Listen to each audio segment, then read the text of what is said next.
नबी पाक अलैहिस्सलाम ने फरमाया, अपने दुख लोगों के सामने ना बयान करना, सेठों नवाबों को ना बताते फिरना, दुनियादारों के सामने जाके ना रोना कि मैं तकलीफ में हूं। फरमाया अगर दुनियादारों को दुख बताओगे रब तुम्हें कभी गनी नहीं करेगा। और लोग हैं कि उल्टा मजाक उड़ाएंगे आपकी, जिससे बड़ी पक्की यारी है ना, पक्की, वो तब तक पक्की है जब तक आपने 50,000 मांगा नहीं।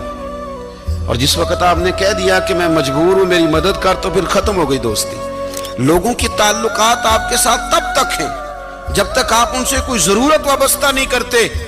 करीम आबू फरमाने लगे, बंदों के सामने दुख ना बयान करना, अल्लाह तुझे कभी गनी नहीं करेगा। तो अपने दुख अपने रब को बता, तू दुआएं मांग, तू उसकी बारगाह में हाजिर हो, तू उसके हुजूर अर्ज कर। फरमाया अपने दुख अपने रब को बता, वो जल्दी करे या देर से करे तुझे सारी दुनिया से बेनियाज कर देगा।